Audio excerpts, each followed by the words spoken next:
Party അംഗങ്ങളല്ലാത്ത എന്നാൽ ഇടതുപക്ഷ ആഭിമുഖ്യമുള്ള 10,000 പേരെ, അതായത് ഈ പാർട്ടിയുടെ ചില നിലപാടുകളെ നയങ്ങളെയൊക്കെ വിശ്വസിച്ച് കാലാകാലങ്ങളായി പാർട്ടിക്ക് വോട്ട് ചെയ്യുന്ന, പക്ഷെ പാർട്ടിയിൽ വലിയ രീതിയിൽ പ്രവർത്തനങ്ങൾക്കൊന്നും പോകാത്ത ആളുകൾ ഉണ്ടാവുമല്ലോ.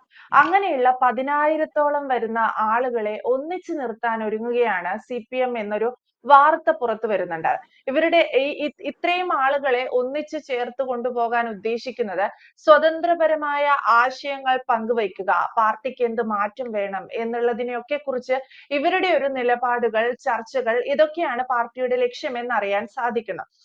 എന്തുകൊണ്ടായിരിക്കാം CPM പോലൊരു പാർട്ടി പെട്ടെന്ന് ഇത്തരത്തിലൊരു നീക്കത്തിന് മുതിരുന്നത്? പാർട്ടിക്കകത്തും പുറത്തു നിന്നും പാർട്ടിക്കെതിരായി പല വിധത്തിലുള്ള വിമർശനങ്ങൾ ഉയരുന്നുണ്ട്. ഇതിന്റെയൊക്കെ പശ്ചാത്തലത്തിലാണോ പുതിയൊരു നീക്കം?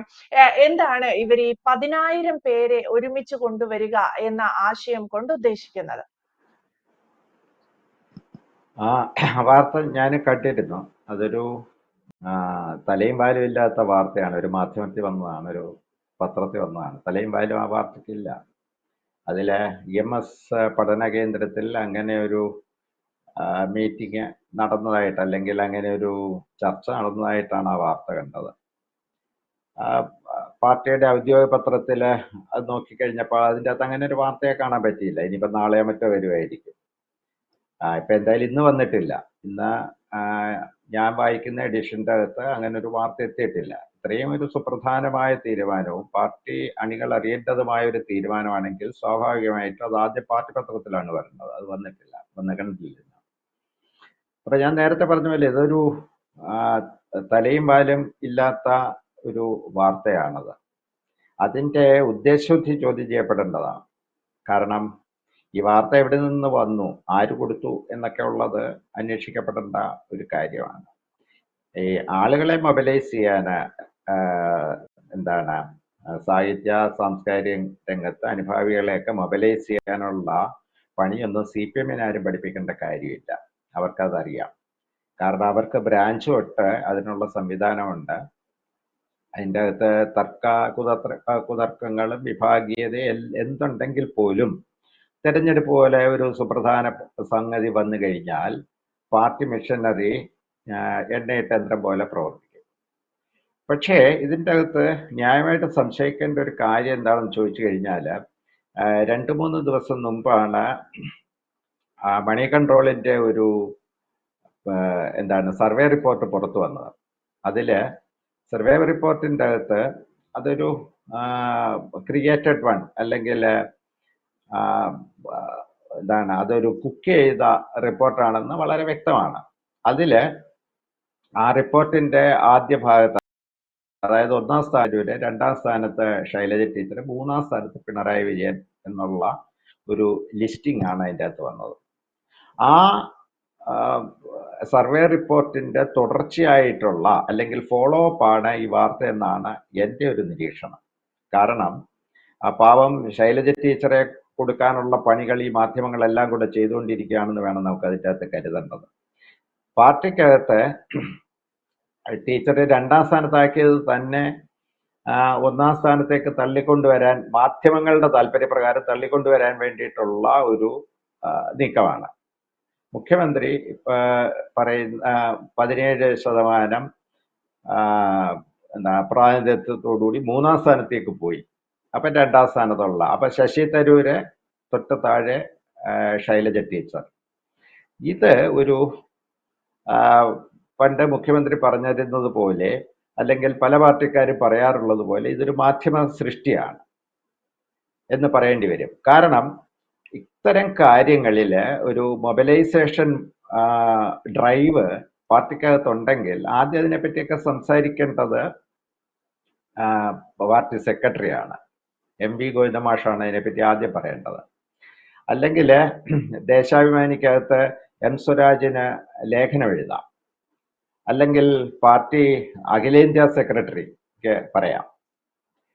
നമ്മളിവിടെ കണ്ടിട്ടുള്ള ഒരു കാര്യം എന്ന് പറയുന്നത്, അതായത് ഈ ഇപ്പോഴുള്ള സാംസ്കാരിക സാഹിത്യ നായകന്മാരുടെയും നായികമാരുടെയൊക്കെ കാറ്റുപോയി എന്ന് വേണം നമ്മൾ ഈ വാർത്ത വാസ്തവമാണെങ്കിൽ വിശ്വസിക്കേണ്ടത്.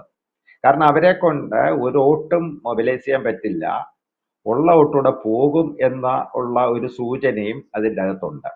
അത് നമ്മൾ നിലമ്പൂർ കണ്ടതാണ്. അവിടെ പോയി പല മറിമായങ്ങൾ കാണിച്ചതോടുകൂടി ജയിക്കേണ്ടതിരുന്ന സ്ഥാനാർത്ഥി തോറ്റുപോവുകയാണ് ചെയ്തത്.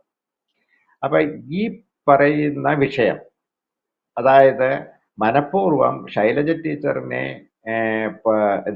പാർട്ടിക്ക് അനഭിമതയാക്കത്തക്ക വിധത്തിൽ കൊണ്ടുവരാൻ വേണ്ടിയാണോ ഈ മാധ്യമങ്ങൾ ശ്രമിക്കുന്നത് എന്നാണ് അതിനെപ്പറ്റി നമ്മൾ നിരീക്ഷിക്കേണ്ടത്. കാരണം സ്വാഭാവികമായിട്ടും അങ്ങനെ സംഭവിക്കാനാണ് സാധ്യത.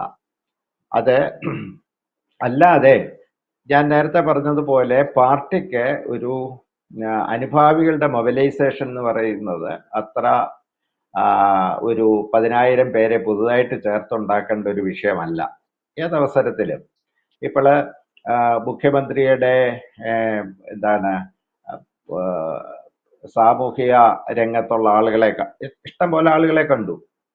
കാരണം മറ്റേ നേരത്തെ ഉണ്ടായിരുന്ന യാത്രക്കിടയിലും ഇപ്പോൾ ജില്ലാതല കോർഡിനേഷനുകളിലും എല്ലാം മുഖ്യമന്ത്രി ധാരാളം പൗരപ്രമുഖന്മാരെയും അതുപോലെയുള്ള ആളുകളെയൊക്കെ കണ്ടിട്ടുണ്ട്.